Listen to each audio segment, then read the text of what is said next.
Assalamualaikum warahmatullahi wabarakatuh. Hadirin semua yang saya hormati, pertama-tama marilah kita ucapkan syukur kepada Allah SWT atas segala karunia-Nya sehingga kita dapat berkumpul di hari yang bahagia ini dan dalam keadaan sehat walafiat.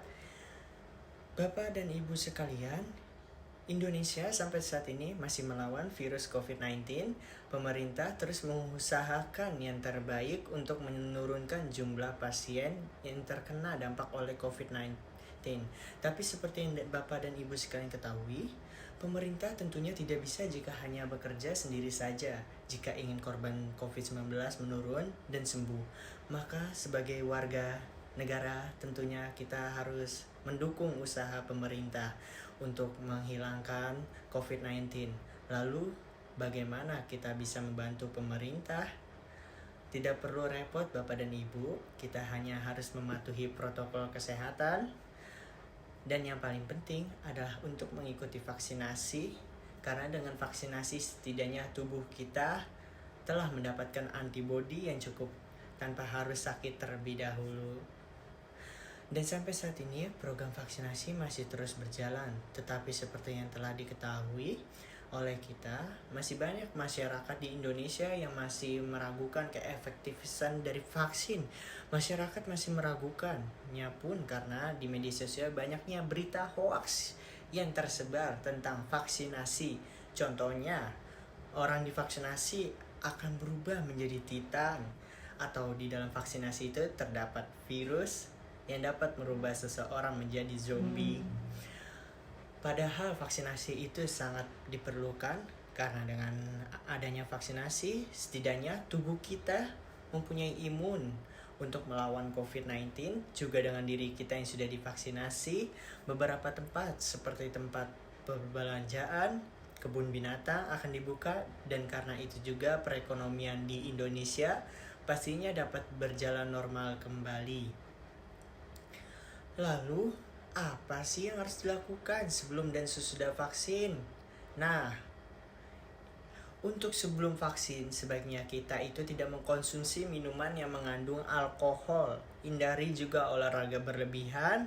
Bisa dengan mencukupi kebutuhan nutrisi, lalu tidur yang cukup, jalani pengobatan dari dokter, dan yang paling penting itu sebelum vaksin, menginformasikan dulu tentang kondisi kesehatan diri. Sedangkan sesudah vaksin, kita dapat di tempat dan mengobservasi apakah diri kita itu ada reaksi alergi atau efek samping setelah suntik vaksin. Lalu bisa mencari tahu tanggal vaksin selanjutnya.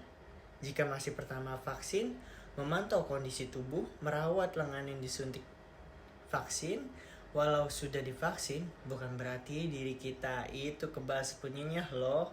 Akan tetapi karena kita sudah divaksin, setidaknya tubuh kita telah memiliki antibodi dan akan lebih siap menghadapi virus COVID-19. Dan yang harus diketahui, antibodi akan terbentuk 2 minggu setelah disuntik vaksin. Sebab itu sebaiknya kita tetap menerapkan protokol kesehatan. Bapak dan Ibu, seperti yang tadi saya telah bicarakan, kita tidak perlu takut atau ragu lagi untuk mengikuti vaksinasi. Kita juga tidak boleh percaya saja dengan berita yang ada begitu saja.